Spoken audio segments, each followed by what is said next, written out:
Radio de Cerca, producida por los servicios sociales del Ayuntamiento de Granada.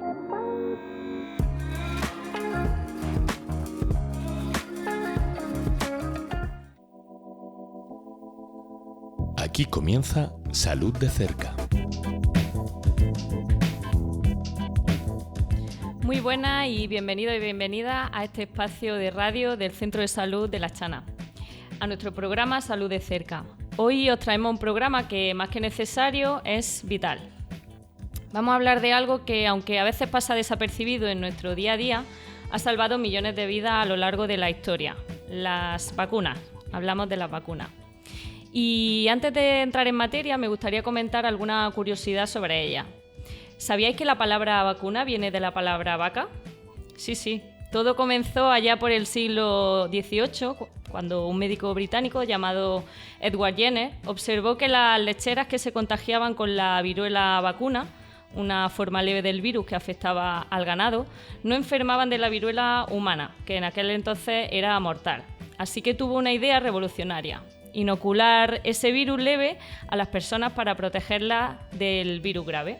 Y funcionó. Así nació la primera vacuna y con ella una de las mayores revoluciones de la medicina. Desde entonces las vacunas han cambiado nuestras vidas. Han erradicado enfermedades como la viruela, reducido drásticamente otras como la polio, el sarampión o la difteria. Y han convertido lo que antes era un gran riesgo para la salud en algo que hoy podemos prevenir con un simple pinchazo. En este programa hablaremos sobre el calendario vacunal actual, desde la infancia hasta la edad adulta, y la importancia de seguirlo. Y por supuesto, con el otoño a la vuelta de la esquina, no podíamos dejar de hablar de la campaña de vacunación contra la gripe, que comienza en una semana. ¿Quién debe vacunarse? ¿Por qué es tan importante cada año? ¿Qué papel juega la vacuna de la gripe en nuestros mayores y en los más vulnerables?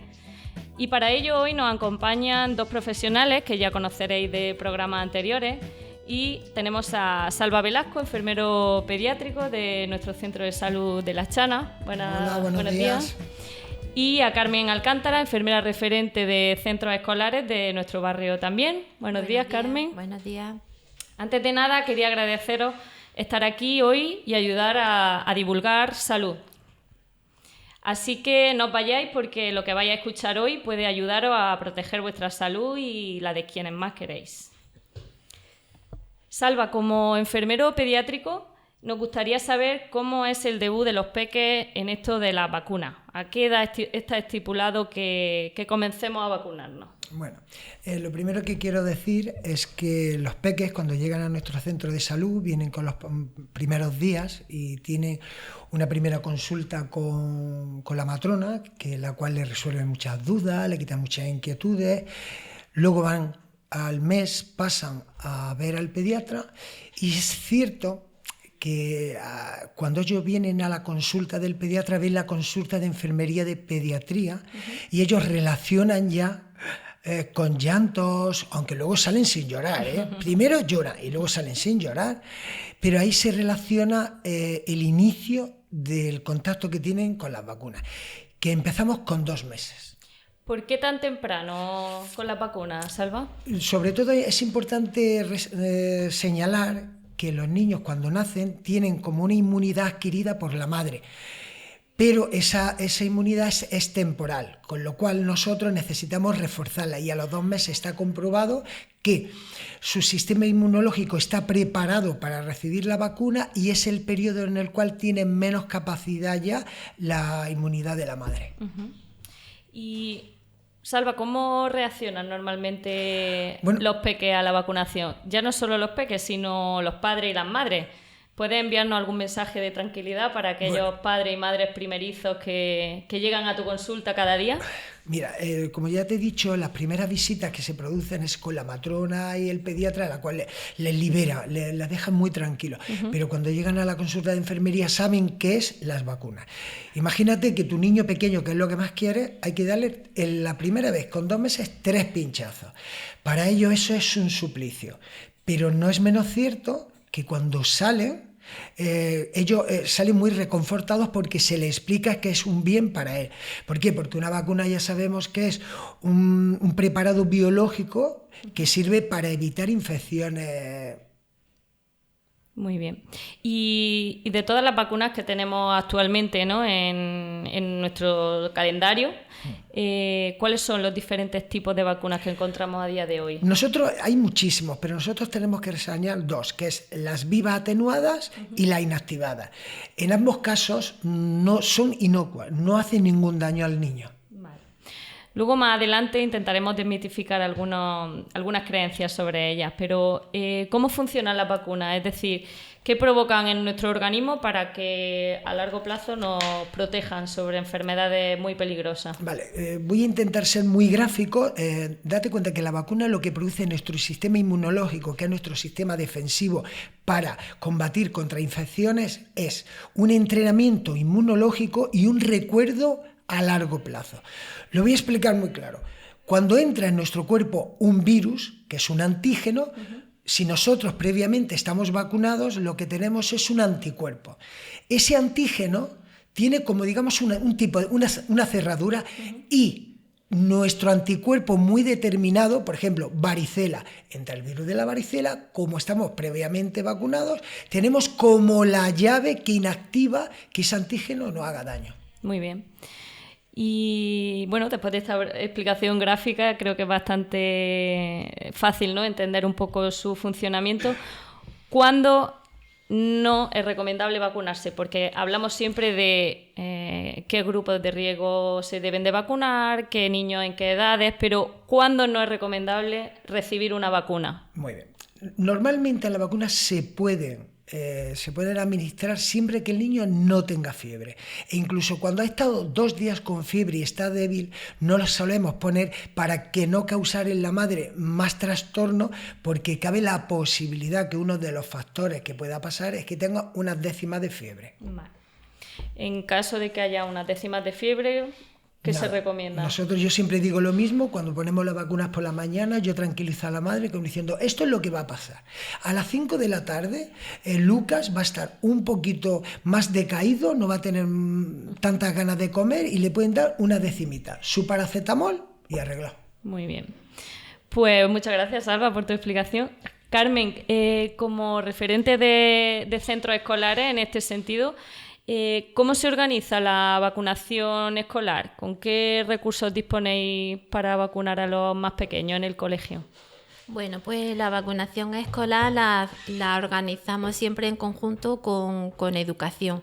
En los colegios, en los centros educativos, hay una persona referente, un profesor que se llama coordinador de salud, con el que yo tomo contacto. Entonces, a través de IPASE, cuando se inicia la campaña de vacunación, pues yo suelo mandar infografía, información de qué vacunas vamos a poner y en qué curso, y luego a través de esa misma coordinación mando las autorizaciones, porque es muy importante que cuando comenzamos la vacunación escolar, los padres y madres tengan firmada la autorización. Si no tenemos autorización, no podemos proceder al acto de vacuna.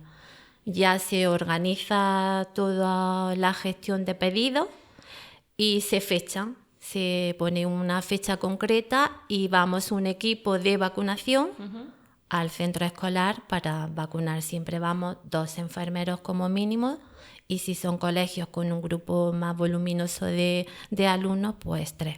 Muy bien. ¿Y cómo funcionan las vacunas? Es decir, ¿a partir de qué edad se comienzan a vacunar a los niños en los colegios? ¿En qué cursos, no? Pues desde el curso pasado, como recordarán los padres y madres, las familias, iniciamos una campaña de vacunación de la gripe intranasal para los niños de 3 y 4 años. Y la hicimos por primera vez en los centros educativos. Tengo que decirle a las familias que estén tranquilas porque funcionó maravillosamente. Desde aquí, para los que me estén escuchando, agradezco a todos los educadores y a todos los docentes la ayuda que nos prestaron con los más chiquitines. Y este año vamos a comenzar también con ellos. Vacunación de gripe intranasal a los niños y niñas de 3 y 4 años en el centro escolar. Y va a comenzar en breve, porque la tenemos programada para la primera semana de octubre. Muy bien, ya está ahí a la vuelta de la esquina. Y Carmen, una pregunta más. ¿Está garantizada la seguridad de los vacunados en los colegios? Totalmente. totalmente garantizada. Ya he comentado antes que vamos un equipo de profesionales, que no es que vaya la enfermera escolar solamente. Me acompaña también Salva, que es el pediátrico, y tú también. Y está totalmente garantizada. Tengo que comentar que los listados de todos los alumnos y alumnas los recojo de los coles mucho antes y están totalmente revisados. Los calendarios de vacuna de cada uno de los niños y niñas, que estén completos, si hay algún tipo de alergia, todo eso está ya totalmente revisado. Muy bien. Contamos con nuestro maletín de emergencia para caso de que nunca ocurre nada, afortunadamente, pero vamos previstos de ello. Salva, ¿querías comentar? Sí, quería hacer un inciso. Como somos los 3 compañeros que vamos a ir a los colegios, es verdad que últimamente han venido algunas madres a la consulta con una incertidumbre, que querían vacunarse en la consulta propia. Yo lo que quiero decir desde aquí es lanzar esa tranquilidad, que cuando vamos los 3, Merche, Carmen y Salva, llevamos un ordenador que es lo mismo que el ordenador que tenemos en consulta. Es decir, si nosotros viésemos alguna anomalía por la cual no se puede vacunar, o está vacunado o está contraindicado, ese ordenador nos lo indicaría, independientemente de que Carmen se tira, pero jornadas enteras revisando el listado. Muy bien. Creo que esto es un mensaje de tranquilidad también, ¿no? Para esos padres y madres. También, porque no solamente vacunamos a los 3 años y 4, la campaña de vacunación escolar consta también de la vacunación de primero de primaria, sexto de primaria y segundo de secundaria. ¿Qué en edades son? En edades son 6 años, 11 y 13-14 para los de secundaria. Toda esa vacunación son de refuerzo de las vacunas que Salva ha explicado anteriormente. Bueno, aparte de la vacunación infantil, como había adelantado antes, también queríamos comentar la vacunación en adultos, ¿no? Porque, como sabéis, seguimos vacunándonos hasta edades muy avanzadas y esto no es un signo más que de la importancia, ¿no?, de continuar protegiéndonos continuamente. Me gustaría preguntarte, Carmen, si podría adelantarnos qué vacunas se recomiendan a día de hoy a los mayores de 60 años, porque sí que tenemos algunas como la gripe, ¿no?, el neumococo, pero este último año, si puedes recordarnos la vacuna del herpes zóster, ¿no?, que es una novedad, ¿en qué consiste o a quién se va a estar vacunando? Sí, la vacuna del herpes zóster es una novedad, pero no por novedad menos importante. Hay secuelas que nos deja el herpes zóster bastante significativas y que condiciona mucho la vida de las personas que lo han padecido. En principio, la vacunación del herpes zóster está para los nacidos en 1959 y 1960, esos años de nacimiento concretos, pero luego está abierta a los grupos de riesgo. Los grupos de riesgo pueden pertenecer a cualquier edad. La única novedad es que tienen que haber tenido al menos 2 episodios de herpes zóster en un año y que estén documentados, efectivamente. Vale. Sabemos que probablemente esta población se irá ampliando poco a poco, pero a día de hoy sí que recordar porque se está poniendo a los nacidos, como ha dicho Carmen, en 1959 y a los nacidos en 1960. También cabe remarcar la importancia de vacunar a personas con enfermedades crónicas, inmunodeprimidas, embarazadas, porque al final pues, forman parte de grupos de riesgo que necesitan estar especialmente protegidos.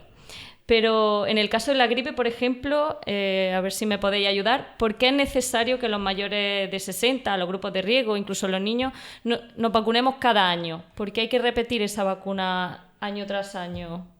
Como he explicado anteriormente, el antígeno se muta, es decir, cuando nosotros, pongo el ejemplo, nos hemos vacunado de la varicela, hay un recuerdo que perdura de por vida. Sin embargo, la gripe muta, que es decir, cada año hay una cepa, con lo cual tenemos que tener un anticuerpo con una llave distinta, porque la cerradura de la gripe es distinta del año anterior. Es decir, la de este año, la llave que yo tengo de la gripe que me puse en el 24 no vale porque no entra en la cerradura del antígeno que tiene del 25. Podríamos decir que el virus de la gripe es un poco escurridizo, ¿no? Cada año Al igual que COVID, que a veces cuando viene la persona a vacunarse, ¿por qué otra vez de COVID?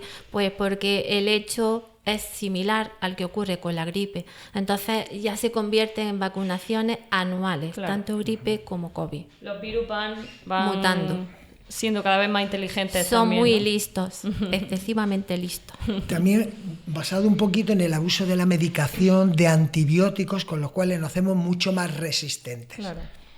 Salva, como responsable de vacunas del centro de salud, ¿nos puedes dar un adelanto de cómo será la campaña de vacunación de 2025-2026? Sí, pues mira, el cronograma de inicio parece ser que va a ser a partir del día 30 de septiembre y vamos a empezar con la población infantil de 6 a 59 meses, con personal docente menor en colegios menores de 5 años, es decir, el profesor que tenga niños menores de 5 años, colegios y guarderías, embarazada y por periodo de primeros 6 meses. Eso será el 30 de abril. Seguiremos con el 6...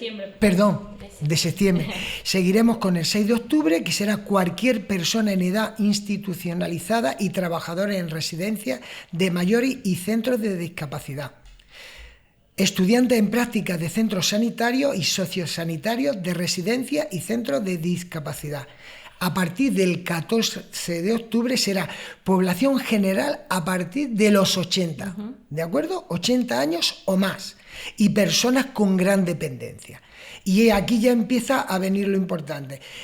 A partir del 20 de octubre será la población general de 70 o más, ¿de acuerdo? Y niños y niñas a partir de los 5 años. Y esto ya sí es verdad que a partir del 29 de octubre será toda la población general de más de 60 años. Muy bien. O sea que para diciembre, Navidad, se Deberíamos espera que estar, sí, la mayoría de la población susceptible de vacunación estará cubierta. Vacunada.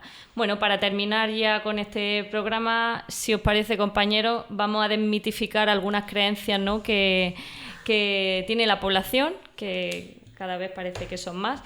Y una de ellas, que a mí me resultó curiosa, es aquella que dice que si todos los demás están vacunados, pues yo no tengo por qué vacunarme, ¿no, Salva? ¿Qué piensas sobre esto? Bueno, eso se le denomina una vacunación en grupo y como me gusta ser símile, es como si en una clase pues de 40 alumnos se vacunan 39. Pues claro, es cierto que el número 40 que no se ha vacunado es muy, muy, muy difícil que en esa clase coja la enfermedad, claro, pero no significa que fuera de esa clase no la pueda coger. Muy bien. También hay otra creencia que nos dice que las enfermedades prevenibles por vacunas ya han desaparecido y por tanto pues ya no es necesario vacunarse, ¿no? Carmen, ¿qué piensas sobre esto?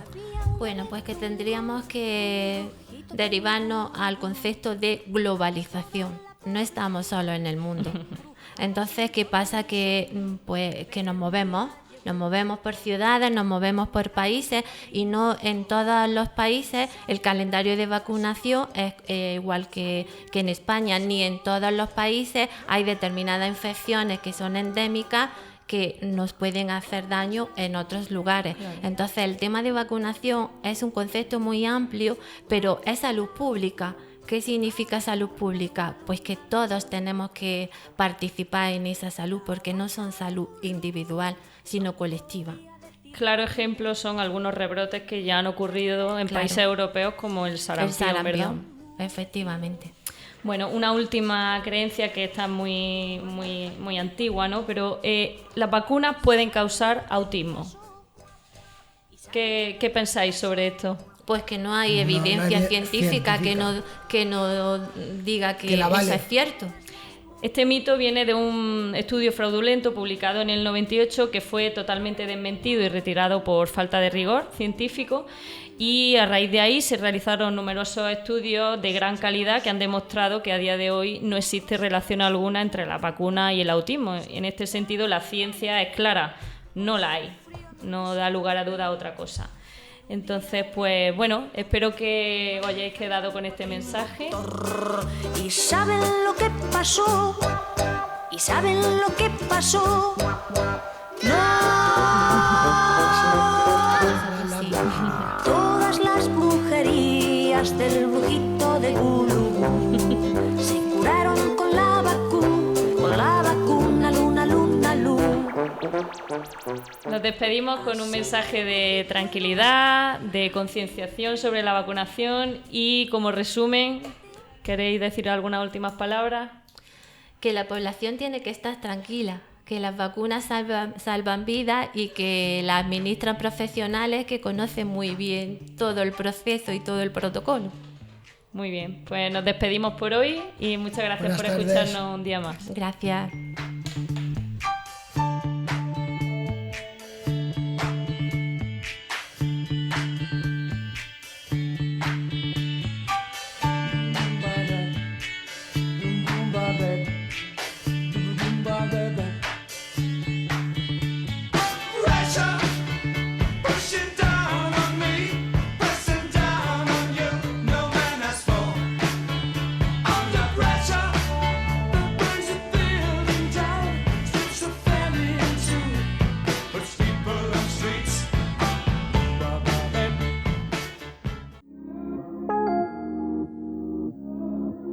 Radio de Cerca. Espacio libre de soledad y edadismo.